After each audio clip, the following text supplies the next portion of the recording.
What is up, gamers? AzureIsuma here with my very first Tera Online console video. This video is mostly just going to be about me showcasing the Bastion of Lok bosses. Bastion of Lok is the very first dungeon you unlock at level 20, where you'll be power grinding for your gear and levels until you level out the dungeon into the next, or you'll repeat the process until the end of your days. Now I know what you're thinking, SK, that's pretty morbid. But this, in essence, is the life of a gamer. Anyway, let's get on with the video. This dungeon is pretty straightforward and doesn't contain any secret rooms or mechanisms like later dungeons. The first boss you encounter is Tera. She's practically a reskinned Deva Scion that teleports a lot. This boss isn't very difficult, and she can easily be moved around and bounced like other humanoid bosses without resistances. For example, a brawler can easily reposition Tera by using the Bull Rush, while taking her so that the damage dealers can focus on dealing damage without having to worry about taking targeted attacks from her. After that, all it takes is some good old tanking, healing, and damage dealing, and Tera will be down, which makes way for the Soul Crusher.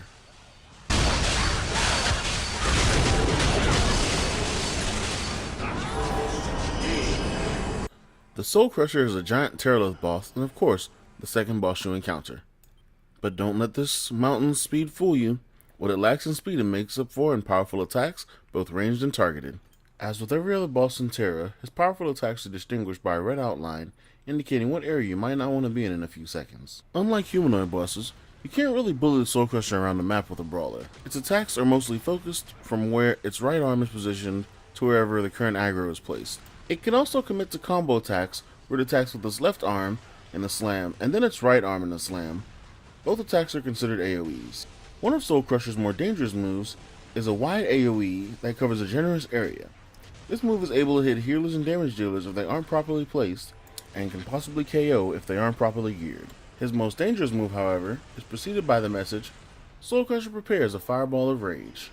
This move is tricky, because sometimes it won't actually go off after the message flashes.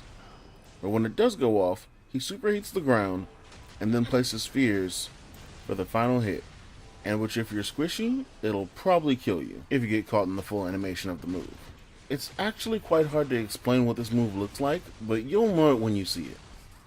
Now, while I was running this dungeon, I kind of figured that my heals were kind of weird because I kept trying to heal multiple people, but I could only get 2 targets at once, and I've seen people do multiple targets.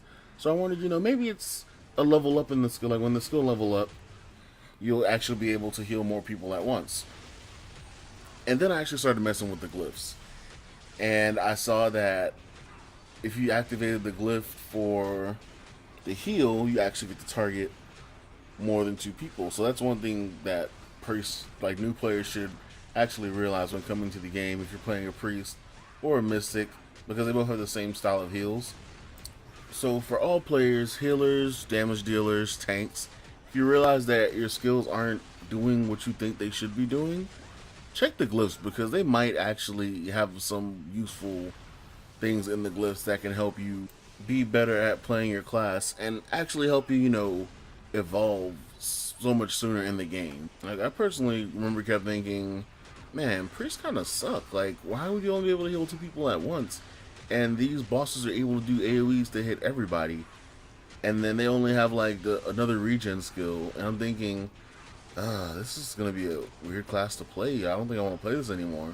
So yeah, check the glyphs, because it might make or break the class for you. So with this boss down, you'll then move on to round up the rest of the dungeon, keep mobbing until you get to the next boss room. So now we get to one of my favorite named bosses, the Bloodbound Vulcan. This name just screams awesomeness. It just makes you think, I'm going to come in here and I'm going to get eviscerated. I'm going to have to fight for my life against this boss, because this boss is dangerous. And he literally does nothing but jump. Yes, jump. He jumps around the map and then jumps. Now he has other moves. He has another move set where he swipes around in a 180-degree turn and hits everything behind him. It doesn't hit anything in front of him though. And then he has his slam move where he does 3 slams and hits towards the front. But other than that, all he does is literally jump. His name contradicts what his actual play style, his fighting style is, but still one of my favorite name bosses in the game, so I'm going to leave it as that. So even if all he does is jump, he still does a lot of damage compared to the defense of, or the damage reduction of a DPS class, say like a mage or an archer. So if he does manage to jump on you, you probably might die. But his jumps are mostly contained, so if the tank is holding actual aggro, then he should be able to face him to a wall, keep his jumps contained in one spot, and this boss should be a breeze for anyone. So we're getting him down to the 10% mark where he actually, like when he's about to die, another boss summons out. This is the final boss for this dungeon. So this guy's name is Murdernak. I want to come up with a nickname for him like Murder something, but it doesn't fit because he is just a super underwhelming boss. Like, once Jumpy McJumpface over here is dead, he just stands there and spams out the priest skill, Metamorphic Blast, and it doesn't really do much if you're the tank. Like, you just stand there and you just block it, or, you know, just take the damage and hope to get healed. He's very flighty because he loves to run away, but like I said, a brawler can actually just like push him and bully him into a wall and then just take aggro and just stand there and take everything. And he just spams out pre-skills. He does heal himself actually, and that's it's bad if you don't have the DPS, but it's the earlier dungeon, so you should have the DPS no matter what you're playing, like what classes are in there with you. This being said, as if you're in a party of 5, of course.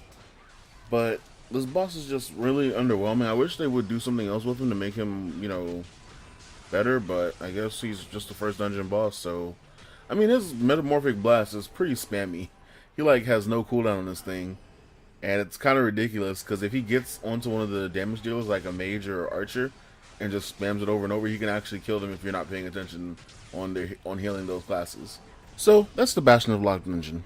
Hopefully you found this video useful, and if so, please drop a like and subscribe for more Tera console content, as there will be many more educational and training videos in the future. Thanks for watching, and peace.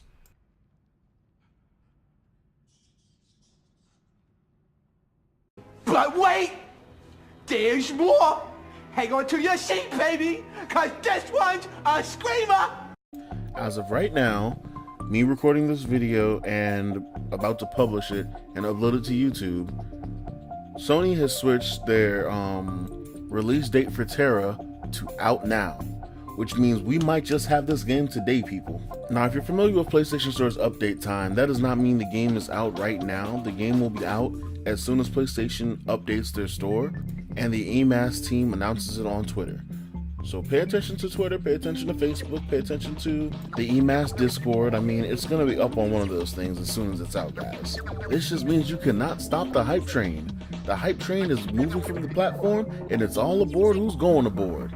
As you can see, it says buy download in the picture above, and that just proves that it's early access. But the early access page is not up yet. I, for one, am ready to get my grind on and my PvP on. You can catch me on the PvP server. Keep an eye out for my PSN ID. That's going to be in the description as well. And I'll see you guys later. Like